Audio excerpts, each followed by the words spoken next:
তোমাদের বাসায় রুম কয়টা? আমার বাসায় রুম কয়টা দিয়ে কি করবো? তোমার বাসায় রুম কয়টা বলো না। দুইটা আর একটা ড্রয়িং। কেন? বাসা ভাড়া দিতে পারো ঠিক মতো? ওই বাবার পেনশনের টাকা পায়, কাটাকাটি হয়ে যায় আর কি। 3 বেলা খাওয়া দাওয়া? কি জানতে চাইতেছ? 3 বেলা খেতে পারো কিনা? পারি। তাহলে তুমি আমাকে বিয়ে করে ফেলো। মানে? মানে আমরা বিয়ে করব, কাজী 1000, কাবিন 1000, তারপরে রেজিস্ট্রি ফি, মিষ্টি, বিরিয়ানি, রিক্সা ভাড়া, সাক্ষী সবকিছু মিলে ধরো 5-7 হাজার টাকার মধ্যে হয়ে যাবে। তোর কি মাথা টাথা খারাপ হয়ে গেছে? আমার না এমনি টাকা আমি নিজেই খাইতে পাই না। তুমি আমাকে এখন বলছো তোমরা 3 বেলা খেতে পারো। আরে বাবা, ভাত খাওয়া আর বিয়ে করা এক নাকি? হ্যাঁ, বিয়ে করে তোমাকে খাওয়াবো কি আমি? বেগুন ভর্তা আর ডাল খাওয়াবো, মাঝে মাঝে ডিম হলেও চলবে। পারবে না? না, পারবো না। দেখো আমার চাহিদা কম, আমার হাত খরচ অনেক কম।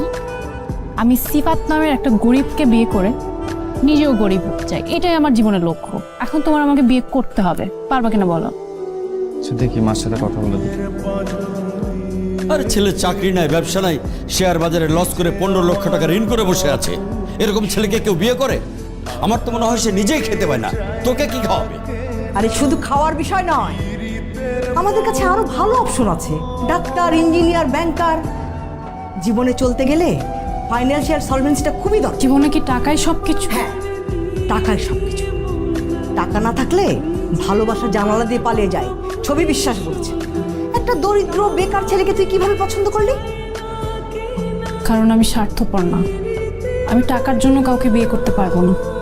রানু, কি বলছো তুমি? টাকা ছাড়া তুমি চলতে পারবে? জীবনে চলার জন্য অবশ্যই টাকার দরকার আছে, কিন্তু টাকাই তো একটা মানুষের জীবন হতে পারে না। আমি ভেবে পারবো না। তার মানে ওই ছেলেকে তুই বিয়ে করবি? বাবা, আমার শুভকে পছন্দ। ওর পরিবারের অবস্থান এখন খারাপ, কিন্তু একটা সময় তো ভালো ছিল। তো আবার ঠিক হয়ে যাবে, এটা নিয়ে চিন্তা করো না। শুধু পছন্দ হলেই চলে না রানু, আরো অনেক কিছু লাগে। টাকা পয়সা, অবস্থান, এর একটা যদি কম হয় না, সুখী হতে পারবি না। জীবনে অভাব পাসনি তো, তাই কিছু বুঝতে পারছিস না। দেখো, একটা বেকার মেয়েকে যদি একটা ধনী ছেলে বিয়ে করতে পারে, তাহলে আমি কেন একটা বেকার ছেলেকে বিয়ে করতে পারবো না? আমি শিক্ষিত, ও এখন বেকার, কিন্তু আমরা দুজন মিলে চাকরি করে স্ট্রাগল করে আমাদের জীবনটা আমরা চালিয়ে নিতে পারবো।